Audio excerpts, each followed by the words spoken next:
Hay una frase que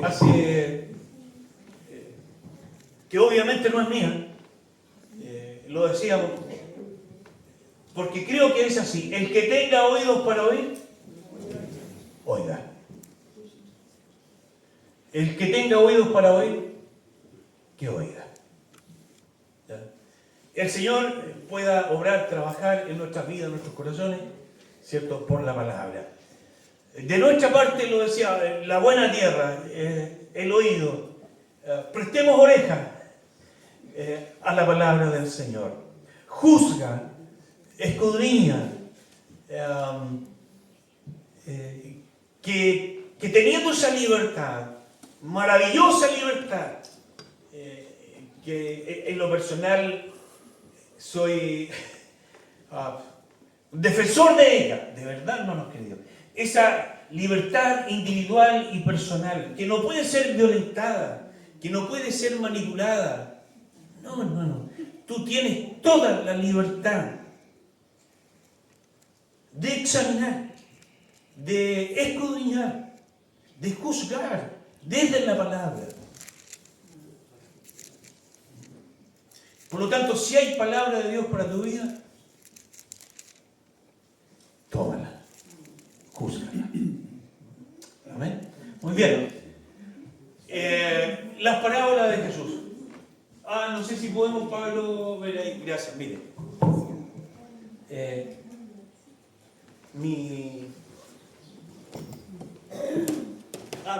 Víctor Hugo.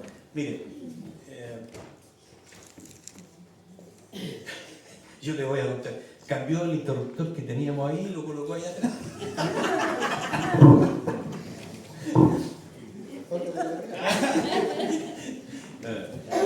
Es parte del proceso de adecuación que estamos haciendo, en fin.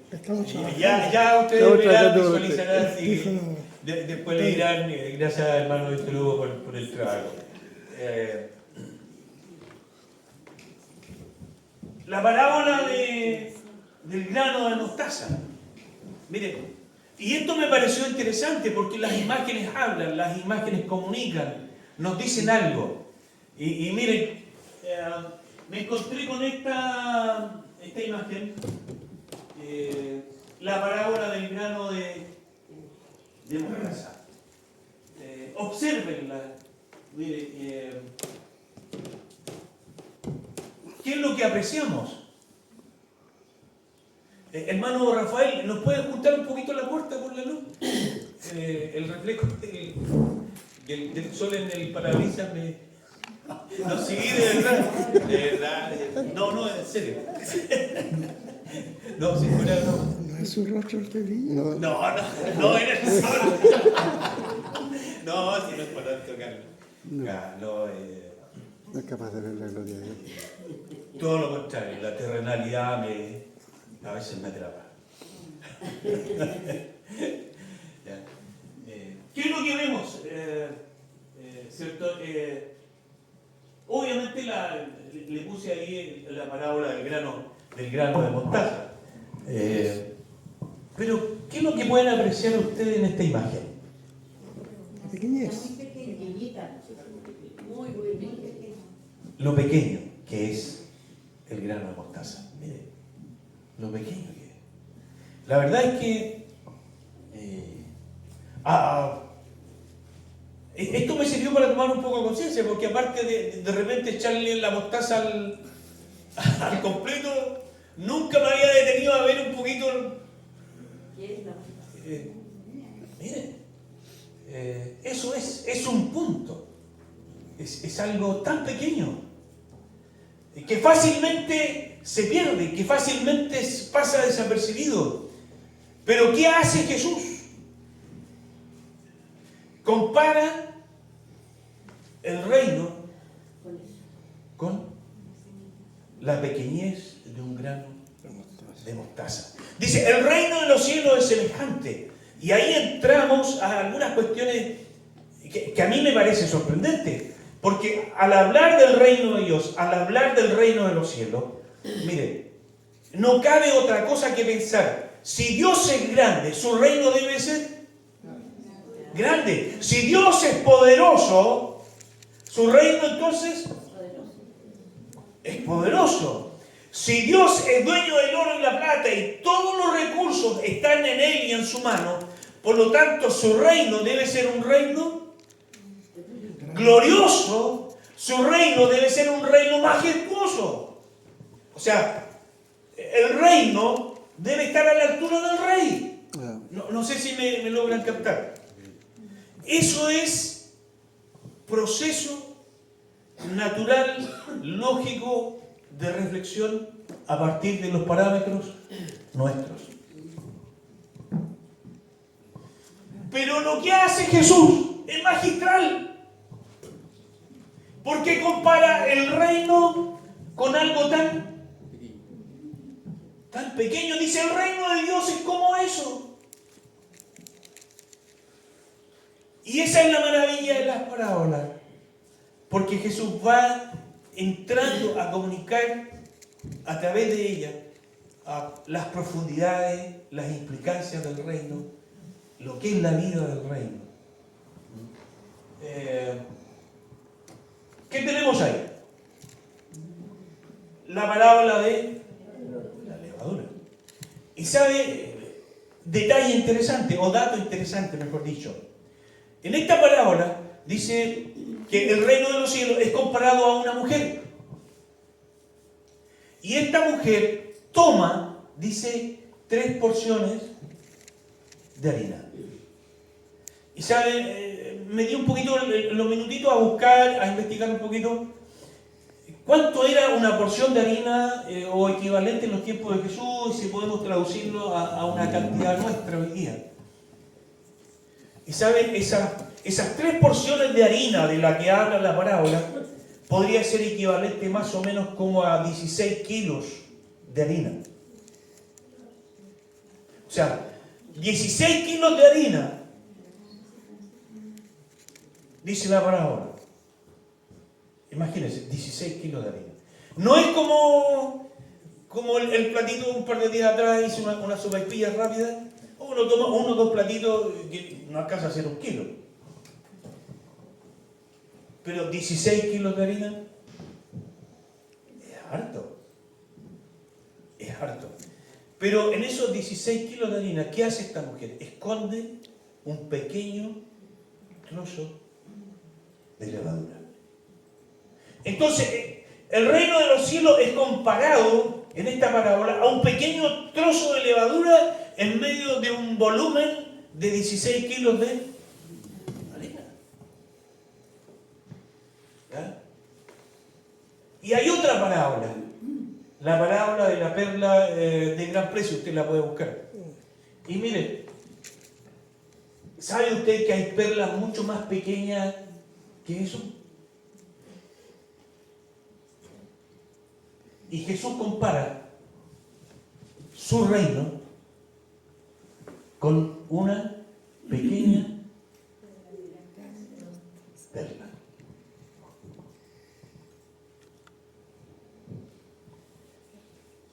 ¿No le parece interesante? Entonces, en esta mirada así como rápida de estas 3 parábolas del reino, mire, ahí está la semilla de mostaza, el pequeño depósito de levadura y la pequeña perla, ¿cierto? Y de verdad que hay perlas pequeñísimas. Entonces, yo dije, ¿qué tienen en común esto? Porque hay una línea.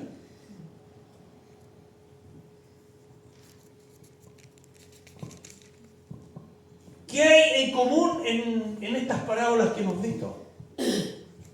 ¿Qué cuestiones podríamos identificar como comunes, transversales?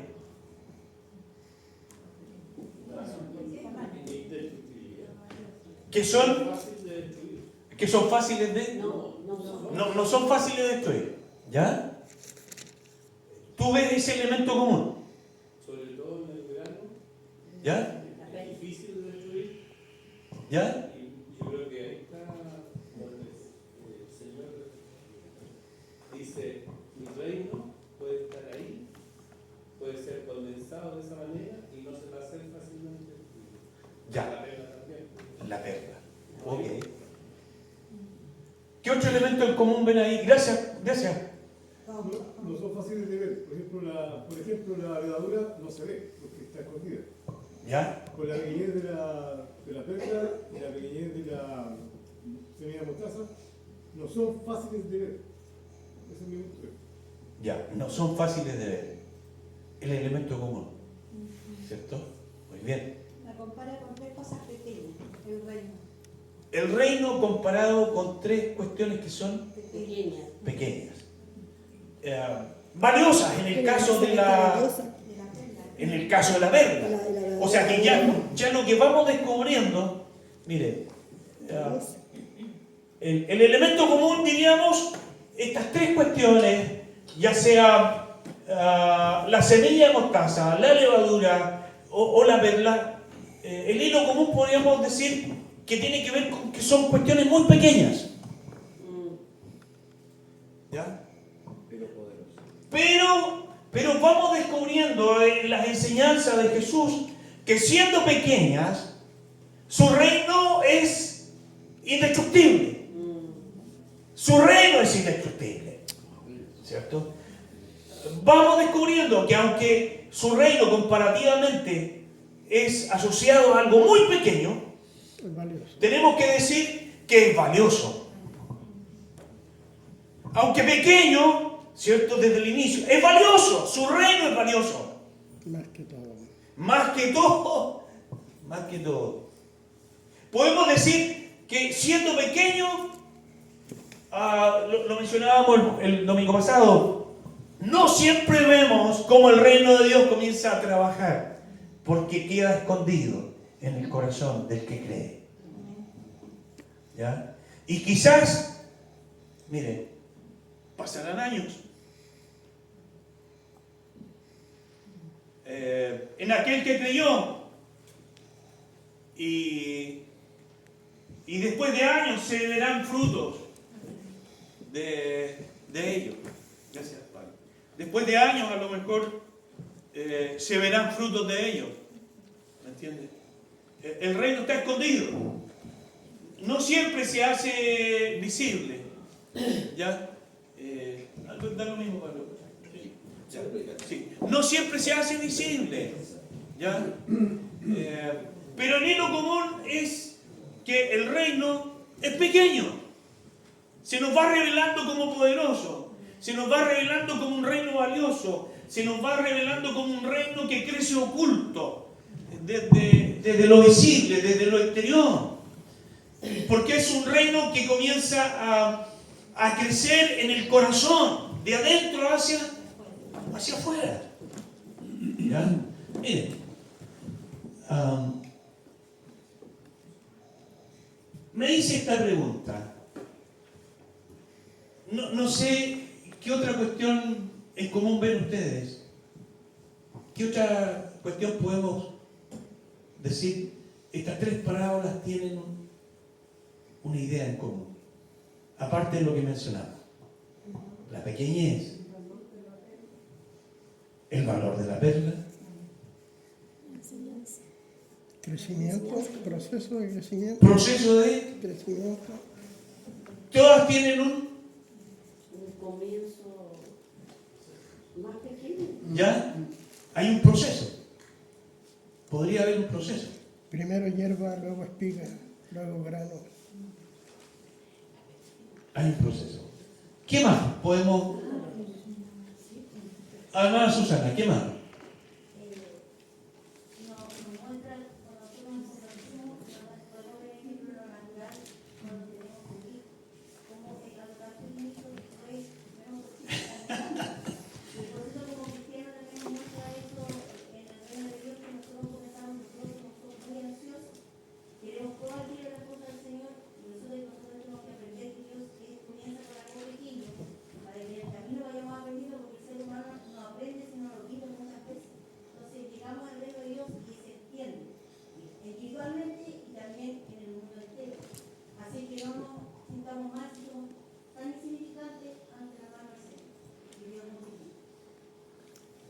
Hay un proceso.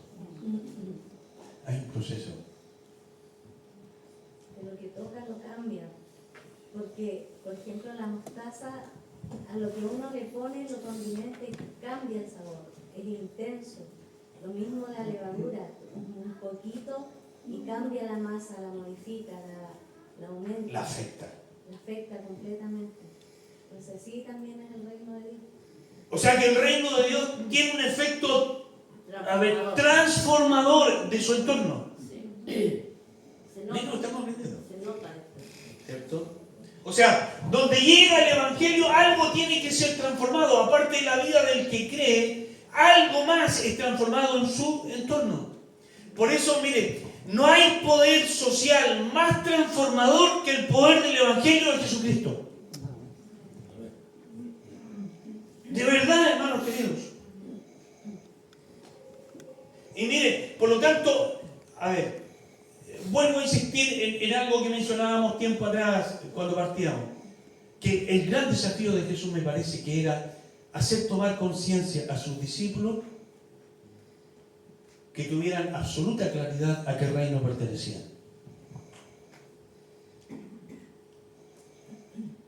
O sea, tú y yo, discípulos del Señor, seguidores de Él, tenemos que tener claridad de conciencia a qué reino pertenecemos. Y en virtud de eso tenemos que aprender a pensar, sentir y hacer conforme al reino que pertenecemos. Lo que quiero decir de manera como clara, mire,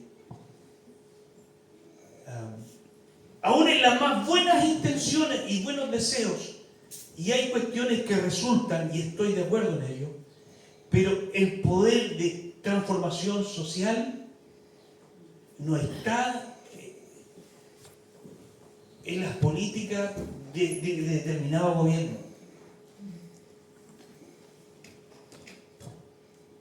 Mire, la historia reciente de nuestro país nos dice que hay muchas cuestiones que se han logrado desarrollo, sí, de acuerdo, pero hemos ido en fracaso tras fracaso. Porque solo, y en ese sentido es excluyente, el poder del Evangelio de Jesucristo puede transformar. Amén. Por eso Pablo, a partir de esa propia vivencia que él tiene con el Evangelio, con el Cristo resucitado, Pablo entiende que este Evangelio debe llegar a todo lugar, a toda persona y a todo rincón.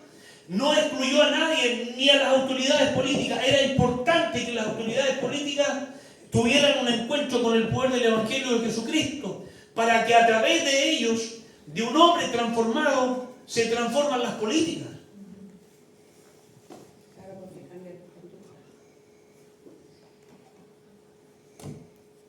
No hay poder, y lo vuelvo a decir con énfasis, no hay poder más grande que el poder del Evangelio de Jesucristo. No lo hay. Y ahí está lo que decía nuestra hermana Cecilia, este poder transformador del Evangelio. Mire, nos hemos olvidado del alcohólico en la pobreza, en la miseria, pero que se encontró con el Evangelio de Jesucristo, que creyó, alcanzó salvación, se arrepintió y creyó. Y su vida fue cambiada. Fueron rotas las cadenas de los vicios de alcoholismo que lo tenían atrapado. Y desde la pobreza, su familia ahora comienza a prosperar. Ahora hay metas y objetivos. Los hijos ahora tienen oportunidad de estudiar y alcanzar más estudios que él. Sus nietos ahora son universitarios, profesionales. Es el poder del Evangelio de Jesucristo. Es el poder del Evangelio de Jesucristo. Por eso, mire, hermanos queridos, una vida que decide excluir a Dios tiene la libertad de hacerlo. Un país que en lo político dice no queremos a Dios, un país tiene la libertad de hacerlo. pero vendrán consecuencias de aquello. Vendrán consecuencias de aquello. Y una de las cosas que más me complica a mí es que a veces, como pueblo evangélico, no tomamos la profundidad de la conciencia de aquello, de nuestras decisiones. Cuando usted o yo le damos el voto a alguien, nos hacemos responsables de aquello también y de esa dirección.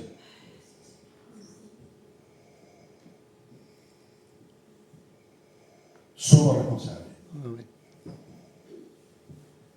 Vuelvo, hermanos queridos, no hay poder más grande que el poder del Evangelio de Jesucristo. No lo hay. Mire, haciéndome esta pregunta, recogiendo su mirada, súper importante, me alimenta. Yo me nutro de ustedes, por eso pregunto. Recibo de ustedes, de Dios a través de ustedes. Y yo dije, ¿qué tienen en común? Esto. Y sabe, es la pequeñez, es diminuto, es frágil. El Evangelio del Reino comparado con la fragilidad, con lo pequeño, con lo diminuto, no con lo grandioso ni con lo espectacular, sino que el reino de Dios comparado con la fragilidad, con lo pequeño, con lo pequeño. Entonces, dije, y escribí esto.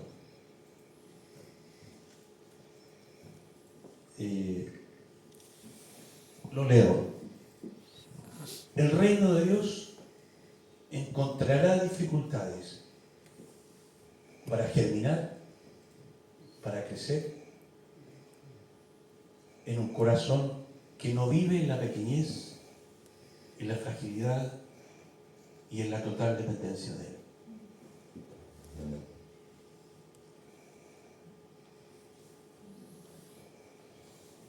Miren, el reino de Dios encontrará dificultades para germinar, para crecer en un corazón, en una vida que no viva en la pequeñez de la fragilidad y en la total dependencia de Él.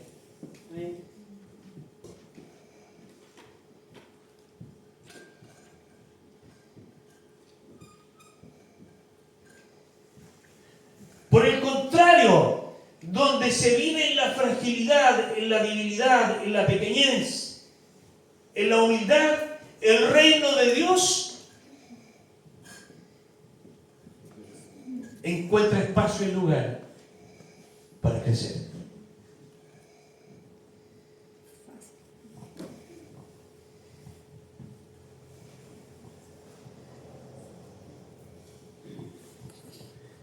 Porque es ahí, en la fragilidad, en la debilidad, en la pequeñez, donde Dios es glorificado. Es donde Dios se exalta. Es en la fragilidad, es en la pequeñez, es en la debilidad, donde su nombre es exaltado y glorificado. Por eso Jesús compara el reino de los cielos con la fragilidad y la pequeñez de un grano de mostaza. Por eso es que Jesús compara el reino de los cielos con algo tan pequeño como la levadura, pero que procesa en el tiempo, se desarrolla y genera un efecto transformador en todo su entorno. Por eso es que el reino de Dios es comparado con una perla tan pequeña. Porque solo es en el caminar en la fragilidad, el vivir en la debilidad, cuando el reino de Dios crece.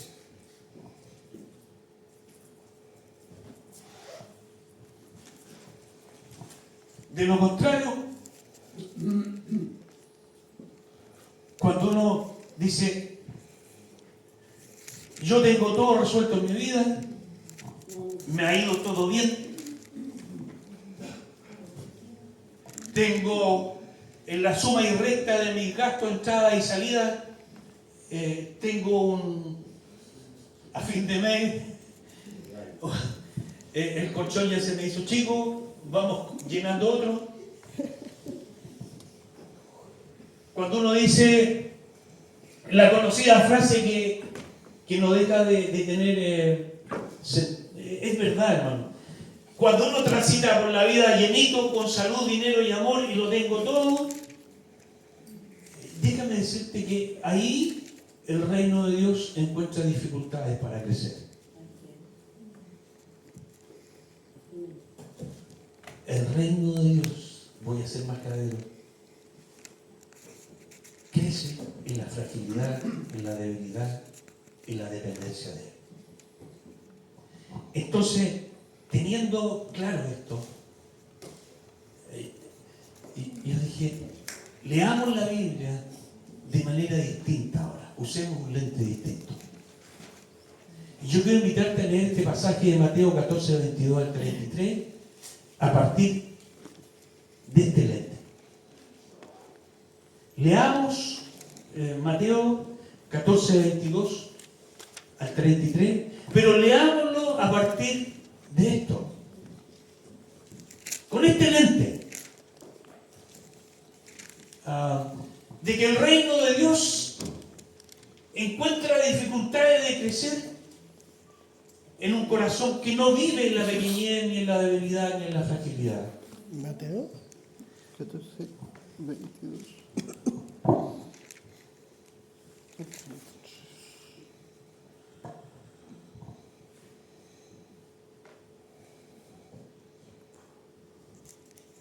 Vamos, miren.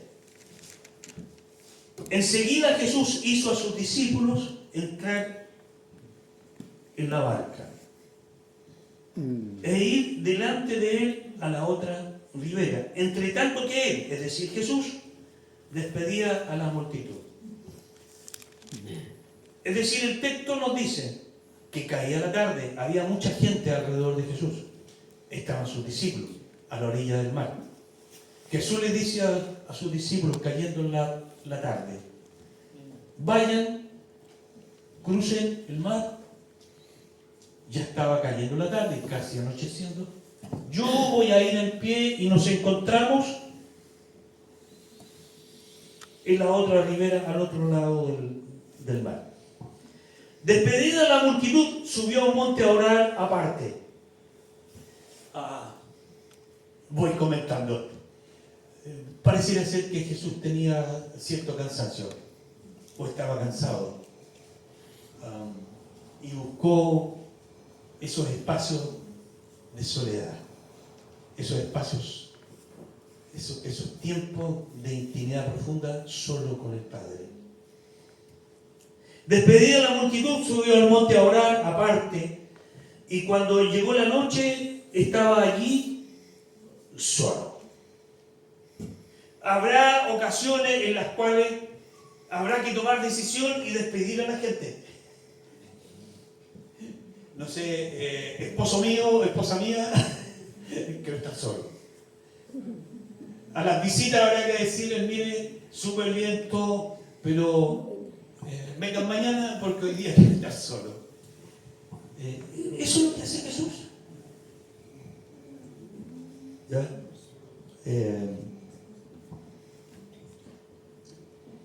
Y cuando llegó la noche estaba allí solo, y ya la barca estaba en medio del mar.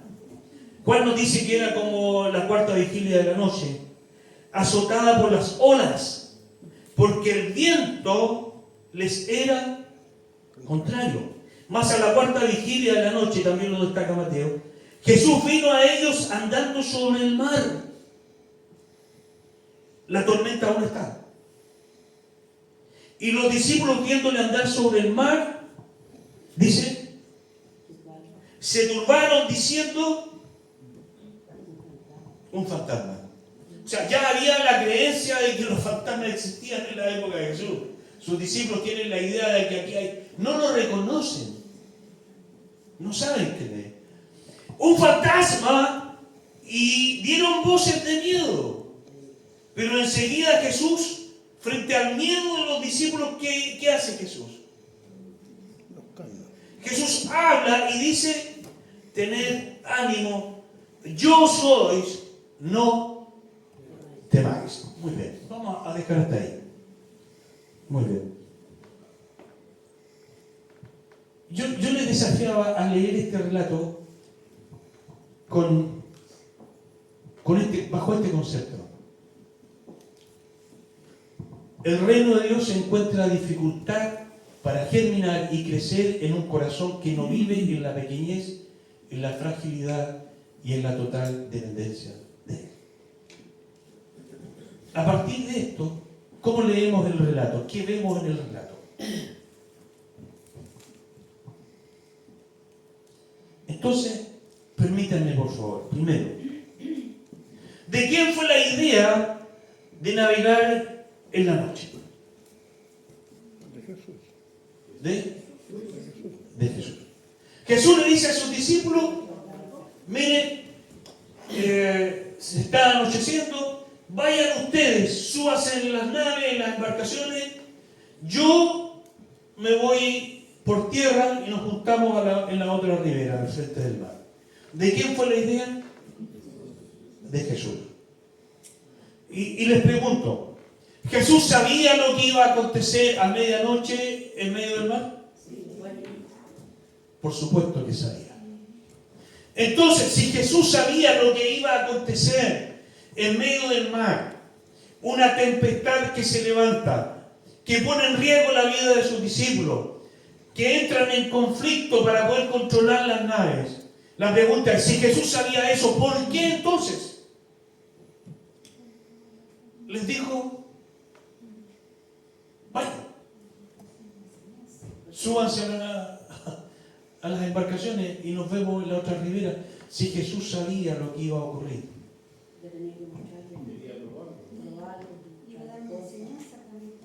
Porque hay una enseñanza, porque quería probarlo. ¿Qué quería enseñarle? ¿Qué quería probar en la vida de ellos? La dependencia. A confiar. Tormentas son problemas y todo. ¿Hay una cuestión didáctica ahí? Absolutamente. Porque mientras navegaban en la noche, se levanta una tormenta, el viento era muy contrario. Perdieron la capacidad de controlar la nave.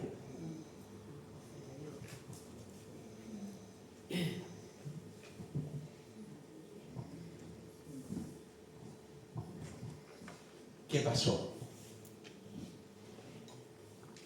Todos los recursos que tenían los expertos navegantes no sirvieron.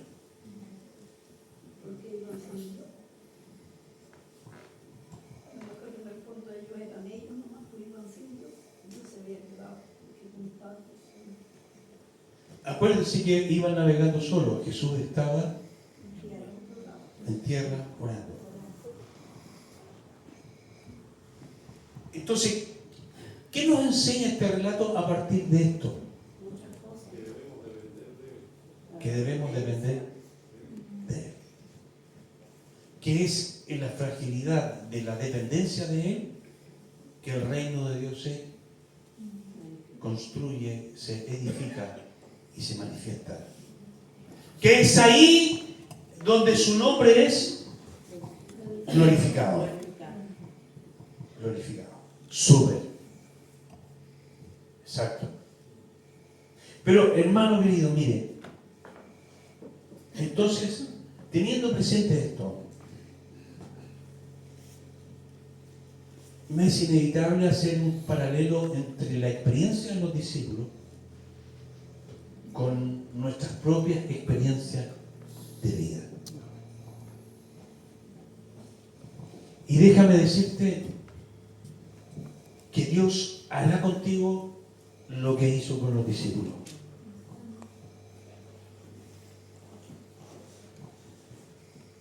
fue idea de Jesús. Le dijo, súbanse a su nave y crucen. Era de noche. ¿Qué hace Jesús ahí? Los expone. Expone la vida de sus discípulos a un punto de crisis. Y a ese punto de crisis los conduce. Y para llegar a un punto de crisis, porque es ahí, en el punto de crisis, donde aprendemos a vivir en la fragilidad, en la vulnerabilidad y en la dependencia del Señor. Si no hay un punto de crisis, el reino de Dios no puede germinar ni crecer. No puede. Y miren lo que hace Jesús. Los deja, digo, entre comillas, solo. Y ellos, expertos navegantes, pues la mayoría de ellos eran expertos navegantes, Pedro, Santiago, Jacobo, Juan, hijos de pescadores, nietos de pescadores, nacieron en el mar, expertos navegantes. Y Jesús los deja solos. Solos. Entonces, dos cosas hemos mencionado. El que conduce la vida de los discípulos a un punto de crisis fue Jesús. El que va a conducir tu vida a un punto de crisis será el Señor. Te lo digo, de verdad. Dios va a gobernar todas las circunstancias para que tu vida llegue a un punto de crisis. Segundo, en ese punto de crisis te vas a sentir solo. Y es parte de lo que Dios quiere. Tercero, mire lo que hace Jesús en este relato. Estoy mencionando conceptos generales, no estoy profundizando porque no estamos propiamente en el relato tal. ¿Saben lo que hace Jesús? Comienza a dejar sin recursos a sus discípulos. Porque tenía que ser así, sin recursos. Porque, miren, en la fragilidad de la época, 2000 años atrás, embarcaciones frágiles, los expertos navegantes que conocían el mar le pudieron haber dicho, maestro, te agradecemos la sugerencia, pero mira, mañana en la mañana navega. Pero Pedro, conociendo a Pedro, le dijo, maestro, esto no está en el texto, está en la imaginación. Maestro, no te preocupes, porque tú estás hablando con el capitán de capitanes, el experto navegante. Yo conozco este mar como la palma de mi mano. Yo miro para arriba, veo las estrellas, para allá, para acá, para allá, para acá, y conduzco. Si hubiesen pasado el Titanic, no habría pasado lo que pasó, habría dicho Pedro.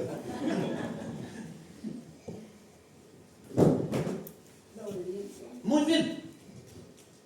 Emprendieron el viaje. Pero para que haya viento, olas grandes, se levantó una tormenta.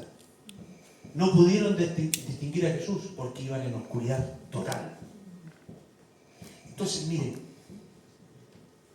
lo que ocurre en el proceso de navegación es que se oscurecieron los cielos. ¿Para dónde vamos ahora? Déjame decirte que probablemente llegará un punto de tu vida donde dirás esto, ¿para dónde vamos ahora? Se oscureció todo. El experto navegante que tenía el control, y esta es una cuestión importantísima, hermano. El experto navegante que tenía el control de todo, ahora está desorientado. ¿Para dónde vamos ahora? Y todo era parte del plan. No te olvides de esto. Todo era parte de un maravilloso plan. Y los expertos navegantes lentamente fueron quedando sin recursos. No tan solo desorientados en medio de la noche. Miren lo que dice el texto. Nos permite inferir varias cuestiones interesantes. Dice que las olas... las olas... Es fácil navegar cuando tienes el viento a tu favor. Ojo con eso. El viento a tu favor es cuando en la vida te sale todo bien. Haces un negocio, prosperó. Nadie está enfermo en tu casa. Todo te va bien. Estás navegando con el viento a tu favor. Todos tus proyectos personales, proyectos familiares te resultan. Estás navegando con el viento a tu favor. Y no quiero decir que eso sea malo. No, para nada. Pero en la vida vamos a pasar momentos donde vas a navegar con el viento a tu favor, pero te va a ir así, embalado. Pero fíjate lo que dice el texto. El viento te era contrario. Te aseguro que si los planes de Dios, que creo que los mantiene, es que el reino de Dios crezca en ti y en mí, en algún momento va a soplar viento contrario. Te lo aseguro. Y una brisa la pasa cualquiera. Entonces, tengo los recursos, yo lo soluciono, yo lo manejo, yo lo resuelvo. Tengo los recursos, tengo las capacidades, tengo la inteligencia.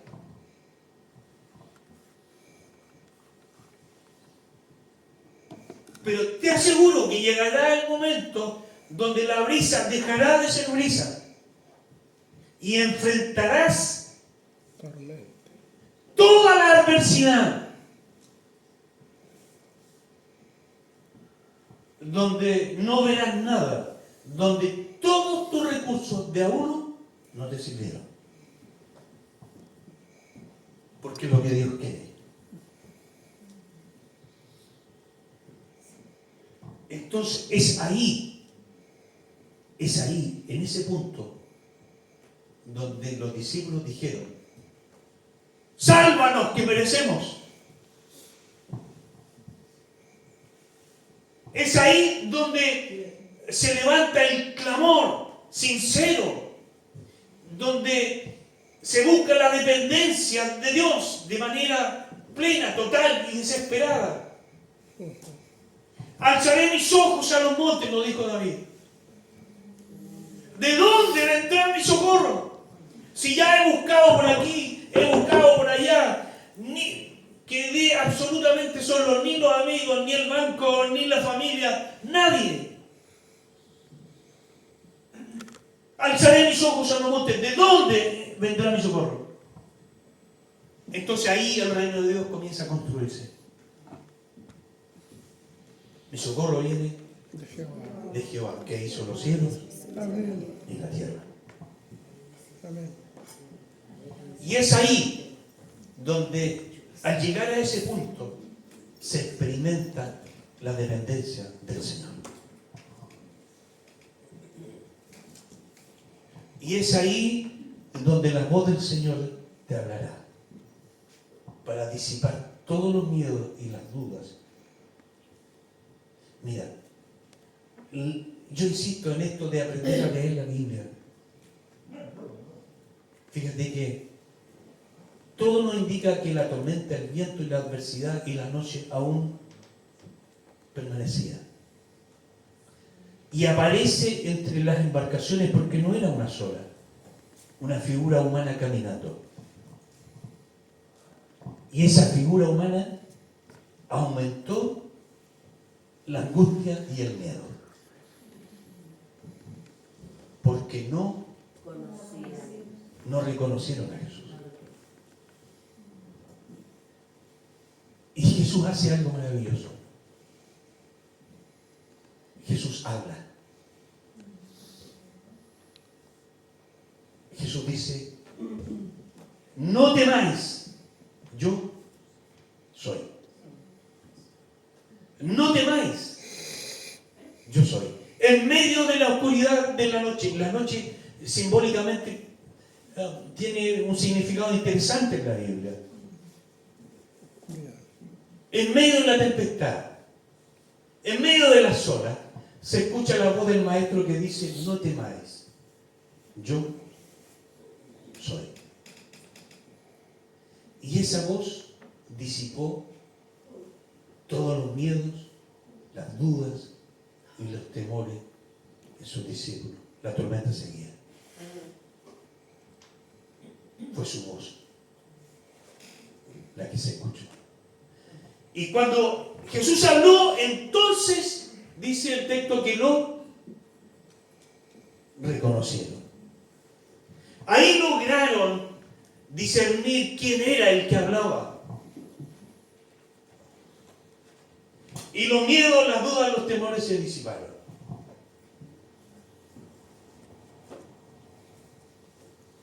Entonces,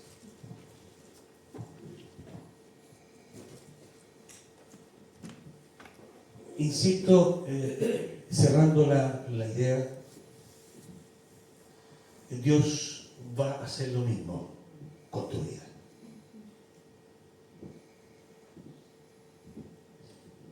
Todos quisiéramos vivir tranquilos, seguros, plenos, con nuestra vida resuelta, con nuestra pensión asegurada y todo lo demás que quisiéramos agregar. Pero si no es una crisis económica, te aseguro que puede ser una crisis de salud. Pero si no es de salud, si no es económica, puede ser un problema que no vas a poder resolver por ti mismo. Porque lo que Dios pretende es conducir nuestra vida a un punto de crisis. Y para llegar a ese punto de crisis, tenemos que ir siendo socavados en todos nuestros recursos.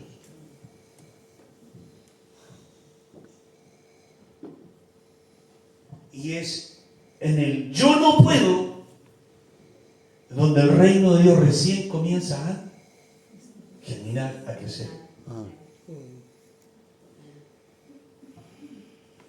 Es ahí. Fíjense lo que Jesús le dice a modo de corrección en la vida de los discípulos. Jesús les dice, ¿cómo no tenéis fe? Fíjense todas las veces que Jesús amonestó a sus discípulos, la mayoría de las amonestaciones de Jesús a la vida de sus discípulos tiene que ver con este elemento de la fe. ¿Cómo no tenéis fe? ¿Por qué dudáis? ¿Por qué dudáis? Les dice. ¿Cómo no tenéis fe? Entonces, hermanos queridos, mira, en ese punto de crisis donde se nos acaban todos los recursos, tiene que nacer la fe en tu corazón. Amén. Y yo insisto que Dios tiene el control de todas las cosas, sabe lo que está haciendo con tu vida. Lo único que tienes que hacer es creer que Dios te va a sacar de ahí. Lo único que tienes que hacer es creer en Él. Nada más. Amén. Dios no nos pide nada más, excepto que confiemos en Él. ¿Cómo se resuelve la cuestión? Es problema de Él. ¿Cómo salgo de esta crisis económica? Es problema de Él. ¿Cómo salgo de este yo no puedo? Es problema de Él. Si lo único que Dios quiere de ti y de mí es que confiamos en Él. Amén. Porque es ahí donde su reino se comienza a construir. Tenemos que aprender a conducir nuestras vidas, hermanos queridos, en la fragilidad, en la debilidad. Porque es ahí donde su reino se construye. Y es ahí donde su nombre es glorificado. Gloria a Dios. Mire, yo no te estoy diciendo nada que no haya vivido o que me toque vivir.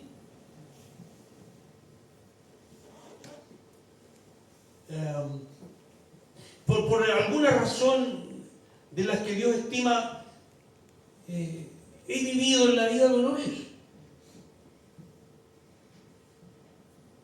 Muchas veces me sentí como el más experto en lo navegante, hasta que el Señor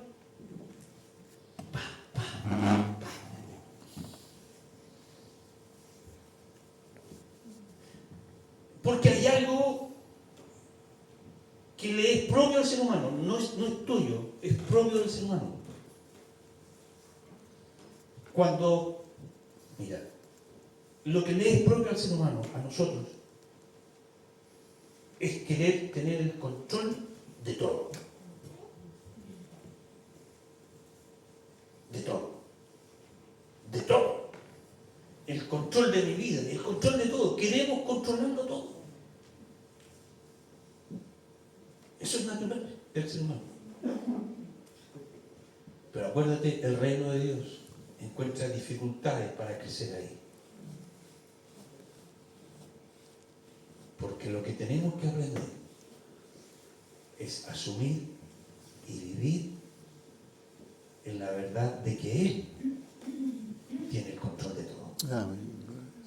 Porque cuando soy débil, entonces, decía Pablo, Porque cuando soy débil, entonces soy fuerte. Lo otro que le pasa al ser humano, no es a ti, no te estoy hablando de ti, estoy hablando del ser humano. Es que cuando tenemos todo controlado, todo asegurado, cuando tenemos todos los recursos, ¿para qué necesitaría Dios? Ese es el problema. ¿Para qué necesitas la fe? Sí, eso lo tienes todo. Una falsa seguridad. Mire, he compartido la misa y hay excepciones. He compartido la mesa. Agradezco una sopaipilla, un mate, como le dije a la hermana Candia, una vez yo les conté la historia. Mire, la sopita, oh, maravillosa. Olvídese de los manjares, a mí me va a cautivar con una sopita. Y me acuerdo de una familia de muchos recursos, don Rolando Reini, que es muy creyente en el Señor. Y una de las cosas que me llamó la atención, porque algo le pregunté, mire, yo conocí su fondo, más de 500 hectáreas, al lado del fondo de don Germán Becker. Le vi los galpones, los graneros llenos de trigo y llenos de un montón de otras cosas más. Pero se daba un tiempo en el almuerzo de decir, vamos a orar y vamos a dar gracias a Dios, porque esto que tenemos para comer hoy día, yo decía, pero si el granero está lleno, esto que tenemos hoy día para comer, el Señor lo proveyó. Gloria a Dios. Entonces, puedes caminar en la fragilidad y en la debilidad, aún teniendo, sí, pues, eso es lo que el Señor quiere que aprendamos. Gloria a Dios. Aprender a caminar y en la fragilidad y en la debilidad. Porque es ahí donde su reino se construye, se edifica, crece. Es ahí, hermanos queridos. Pero hay que aprender. Y para aprender, vamos a tener que pasar exactamente lo que pasaron los discípulos.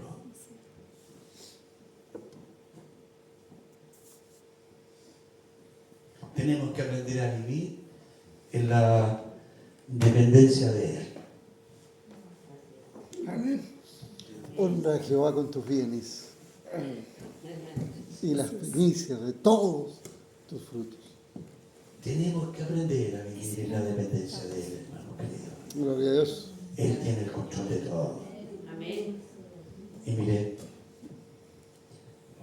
y yo les cuento historia. Mañana voy a Curarrehue de nuevo, el lunes pasado fui. Estábamos en una reunión con el liderazgo, hay un chico joven ahí que está al frente, el Andrés, lo voy a mencionar, es su nombre, Leonardo. Y estos últimos 2 años no han sido fáciles, pero hubo una alegría enorme, porque Leonardo nos dice: pastor,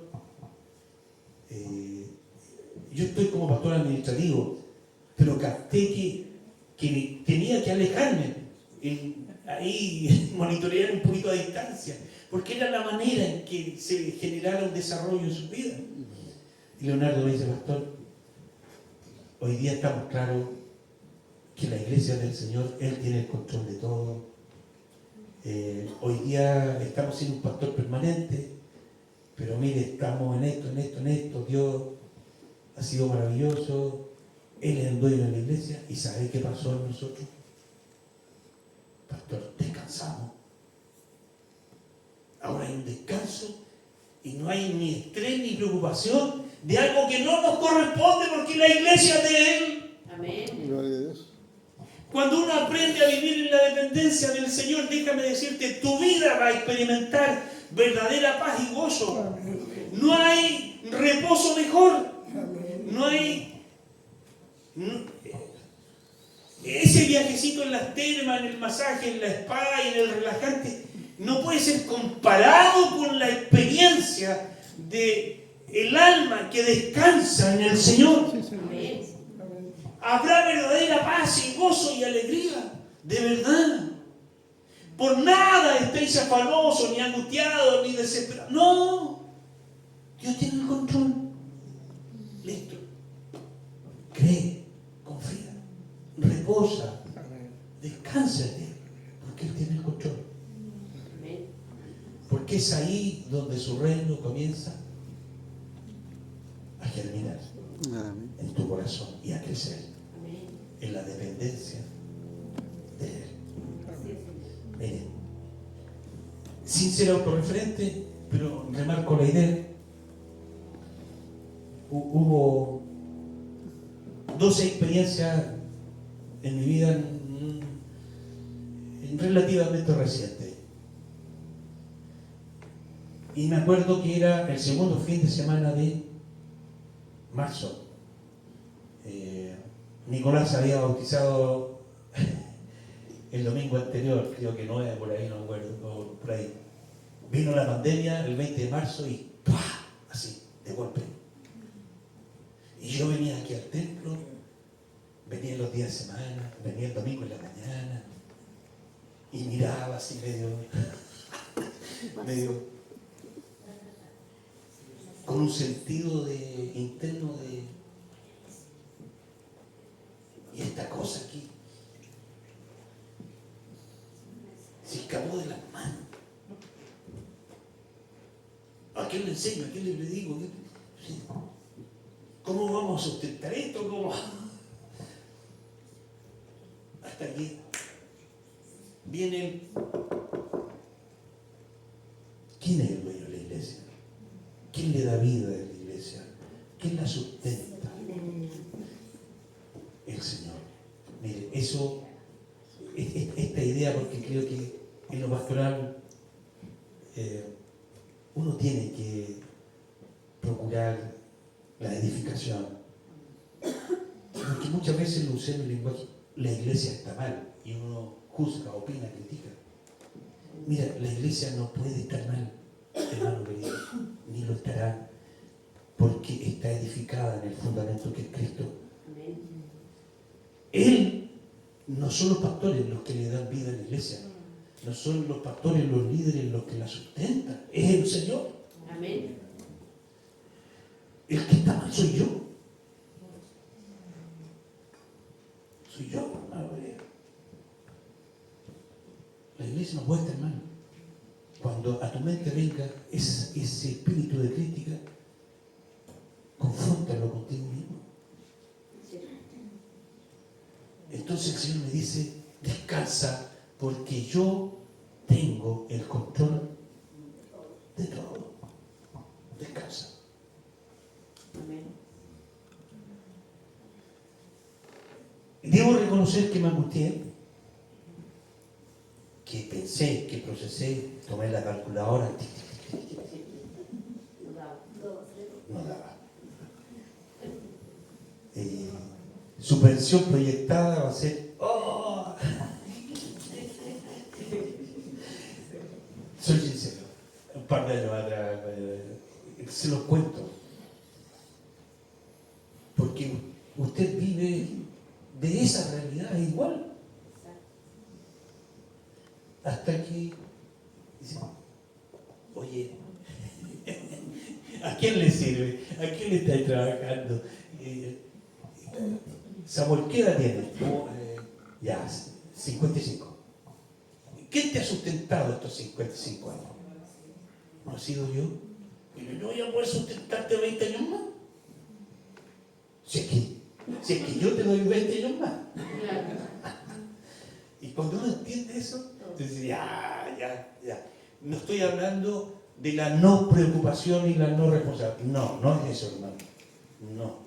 Estoy hablando de la fe que confía plena en Dios. Y esa fe te moverá a una acción, a actuar. Entonces, mire, y hubo un texto en la Biblia que me llegó tan profundamente. Dice, ¿no soy yo acaso tu herencia? ¿No soy yo acaso tu herencia? Ya, listo. Se acabó. Ahora el corazón se inunda de la paz, del gozo, de la esperanza, de la fe. Descansa en aquel que tiene el control de todas las cosas. Porque es ahí donde su reino comienza